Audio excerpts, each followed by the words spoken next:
नमस्कार दोस्तों, मैं कॉर्पोरेट मैन फिर हाजिर हूँ सुनाने आपको एक किस्सा, एक कहानी अपनी ज़ुबानी। कुछ आप बीती, कुछ आप पे बीती। आज का किस्सा शुरू करने से पहले आपको कुछ गुदगुदाया जाए। इस माहौल में इसकी बहुत ज़रूरत है। एक आदमी ट्रेन से उतरा, प्लेटफॉर्म पर उसका दोस्त उसको लेने के लिए आया। जैसे ही दोनों दोस्त एक दूसरे के गले मिले तो पहले दोस्त ने ट्रेन से उतरे आदमी से पूछा, दोस्त ये तुम्हारे सर से खून निकल रहा है, क्या हुआ? तुम्हारे को ये चोट कैसे लगी?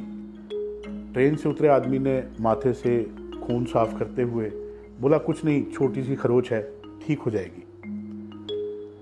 दोस्त ने पूछा, पर ये खरोच लगी कैसे? सफ़र में तुम ट्रेन से उतरे और माथे से खून निकल रहा है, ये खरोच आई कैसे?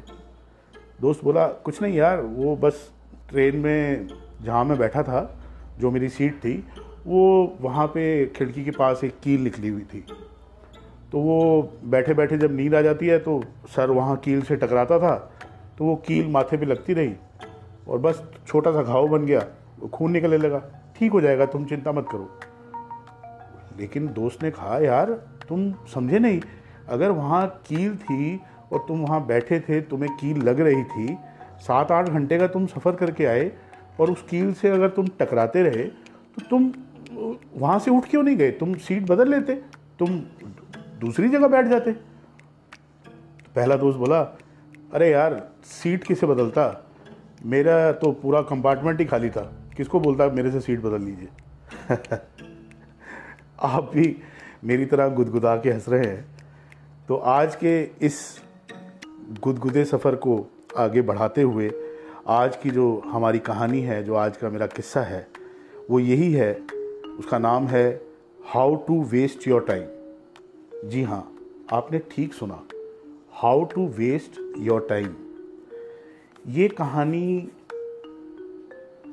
पुरातन कहानियों में से निकली हुई कहानी है, अकबर और बीरबल के किस्सों में से।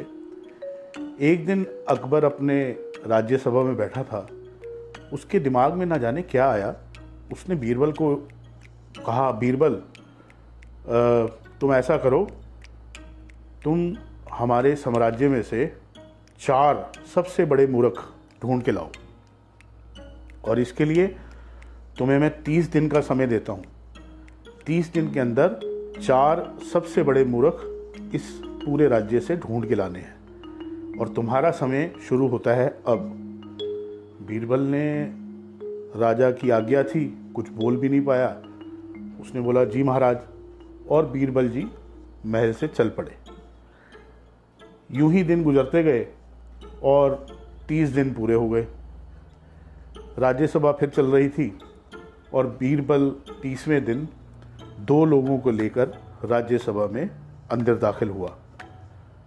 अकबर ने जब उसके साथ आते 2 व्यक्तियों को देखा तो अकबर गुस्से से भड़क गया और उसने सीधा सवाल बीरबल से किया, बीरबल तुम्हें 4 आदमी लाने को कहा था, ये तो सिर्फ 2 आदमी हैं, बाकी लोग कहाँ हैं? बीरबल ने कहा, महाराज की जय हो, हुजूर आप मेरी पहले बात सुन लें, फिर मैं आपको आगे बताता हूँ। अकबर कुछ शांत हुआ। बीरबल ने पहले आदमी को आगे किया, बोला, ये हमारे राज्य का पहला मूर्ख है जनाब। अकबर ने कहा, कैसे, बताओ। बीरबल ने कहा, मैंने देखा कि एक बैलगाड़ी में सवार होकर ये सज्जन जा रहे थे और बैलगाड़ी वाला बैलगाड़ी हाँक रहा था, पूरी बैलगाड़ी खाली थी और ये बैलगाड़ी में बैठे हुए थे, लेकिन इन्होंने अपनी गठड़ी अपने सर पर लाद रखी थी।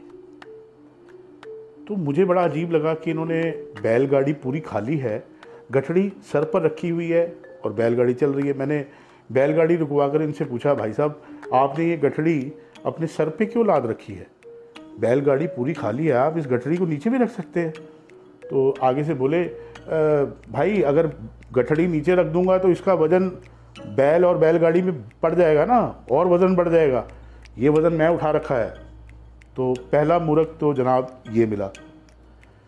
और ये दूसरे सज्जन उनको आगे करते हुए बोला, ये दूसरे हैं, इनको देखा मैंने कि ये अपनी गायें तबेले से खोलकर अपने सीढ़ियों से छत की ओर खींच रहे थे और छत पे ले जाने की उसको कोशिश कर रहे थे। उस कश्मकश में इनकी सीढ़ियाँ भी टूट गई, पर किसी भी हालात में ये गायें को छत तक ले गए।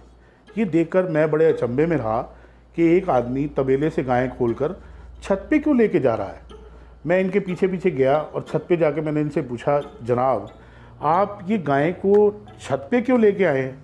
तो ये बोले, अरे देख नहीं रहे, बारिश का मौसम है, छत पे कितना घास उगाया है, ये गायें यहाँ से पूरा घास चर देगी और ऊपर का छत एकदम साफ।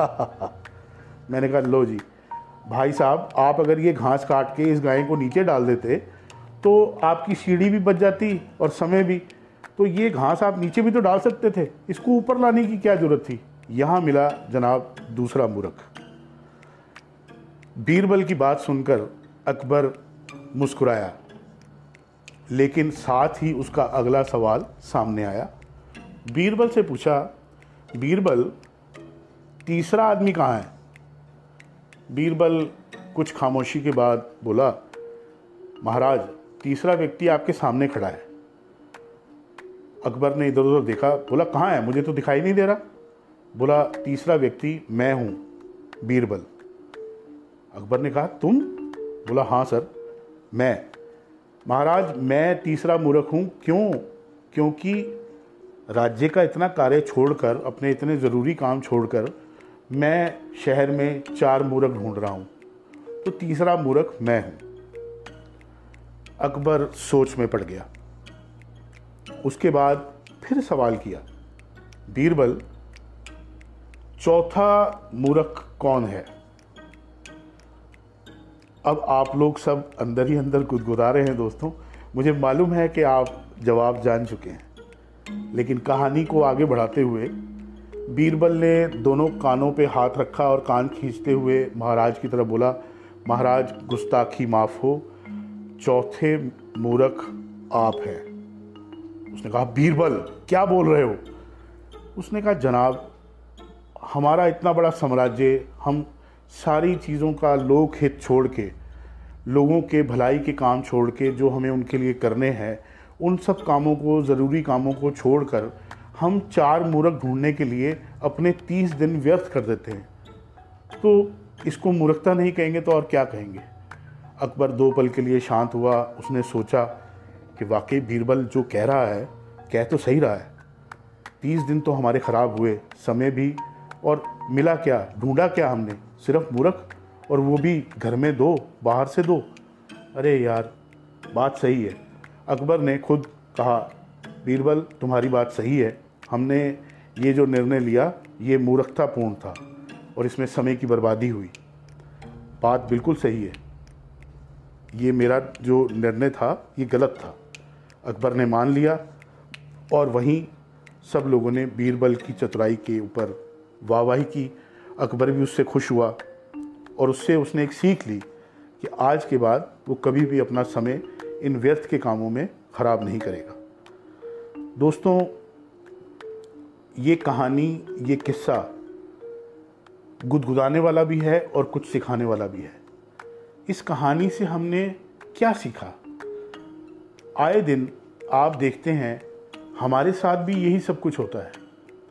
हम अपने समय को, अपने टाइम को, उस वक्त को जो हमारी ज़िंदगी के लिए बहुत कीमती है, उस वक्त को हम इस तरीके से वेस्ट करते हैं, इस तरीके से बहा देते हैं, और गया हुआ वक्त कभी लौट के नहीं आता दोस्तों। मैं आपको एक उदाहरण देता हूँ।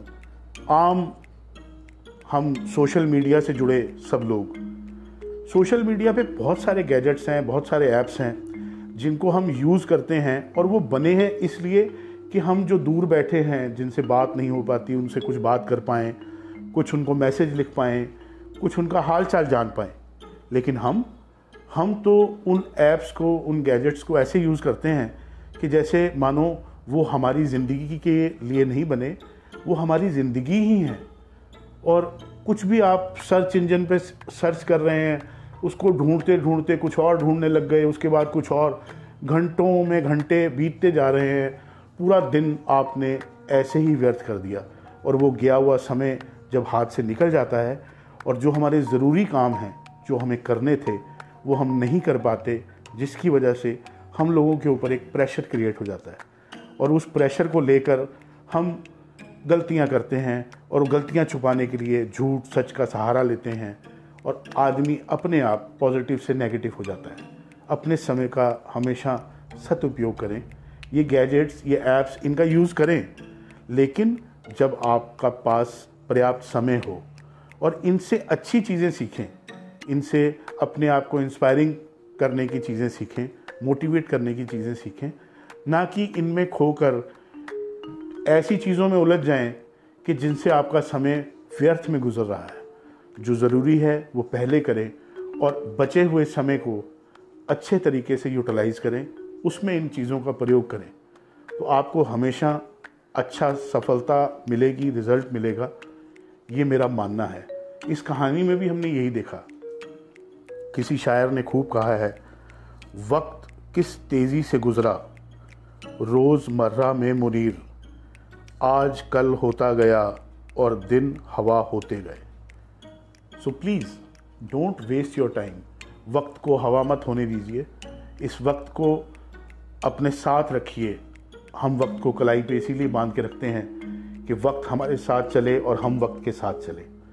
तो आप सबसे यही रिक्वेस्ट है, keep ticking off with the time and keep best utilization of your time. आज आपको छोड़ के जा रहा हूँ एक ऐसे गीत के साथ जिसमें घड़ी की टिक टिक हमेशा आपको याद दिलाएगी कि वक्त बहुत कीमती है। अलविदा दोस्तों, ज़रूर मिलूँगा जल्दी अगले किस्से के साथ।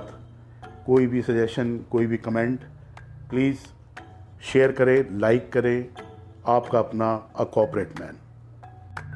इसलिए तो कहता हूँ डैडी, टिक टिक टिक टिक टिक टिक टिक टिक टिक टिक टिक टिक टिक टिक टिक टिक चलती जाए घड़ी, कल आज और कल की पल पल जुड़ती जाए कड़ी। हाँ हाँ हाँ, टिक टिक टिक टिक टिक टिक टिक टिक टिक टिक टिक टिक टिक टिक टिक टिक चलती जाए घड़ी, कल आज और कल की पल पल जुड़ती जाए कड़ी। हाँ हाँ हाँ, टिक टिक टिक टिक टिक टिक टिक टिक टिक टिक टिक टिक टिक टिक टिक टिक चलती जाए घड़ी, कल आज और कल की पल पल जुड़ती जाए कड़ी। हाँ हाँ हाँ हाँ, टिक टिक टिक टिक टिक टिक टिक टिक टिक टिक टिक टिक टिक टिक टिक।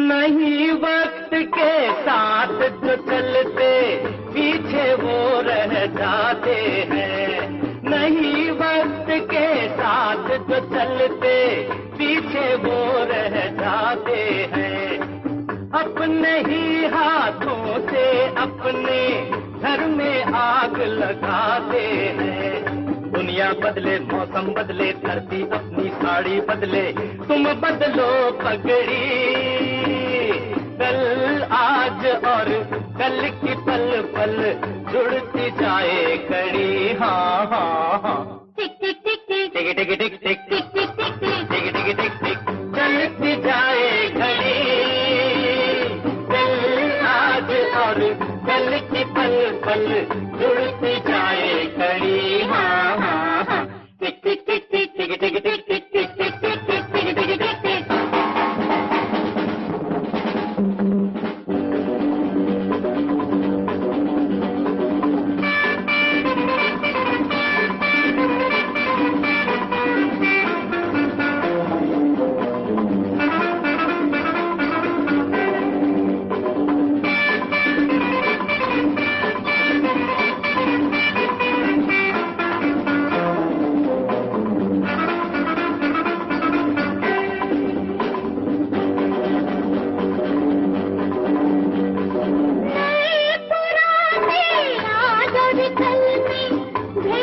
किसने डाला है, नए पुराने आज और कल में भेद भी किसने डाला है।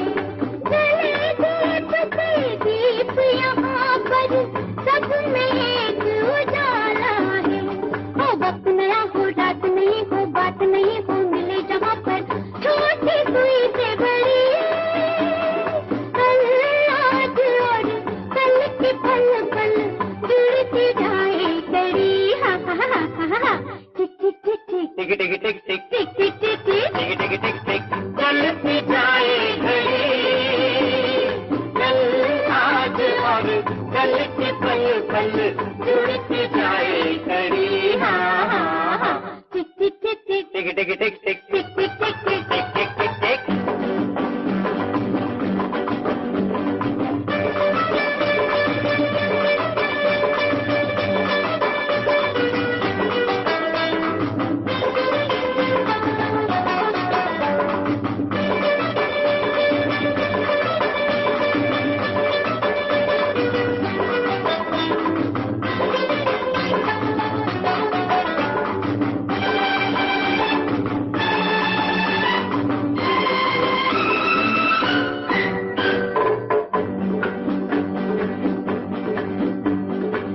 रमता जोगी बहता पानी, वक्त की राम कहानी है। रमता जोगी बहता पानी, वक्त की राम कहानी है। एक सागर की लहरों जैसी दुनिया आनी जानी है। इसे चलाए सारे जग को घड़ी चलाए, पर खुद रहे खड़ी। कल आज और कल की पल पल जुड़ती जाए कड़ी। हाँ हाँ हाँ। टिक टिक टिक टिक टिक टिक टिक टिक टिक टिक टिक टिक टिक टिक टिक टिक चलती जाए घड़ी। कल आज और कल की पल पल जुड़ती जाए कड़ी। हाँ हाँ हाँ।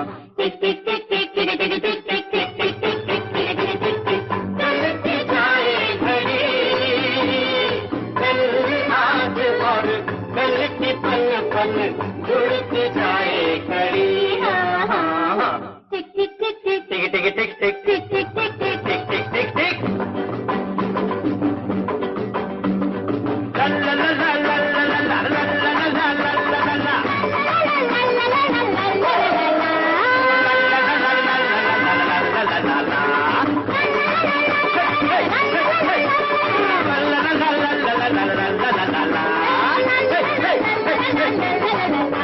la la la la la la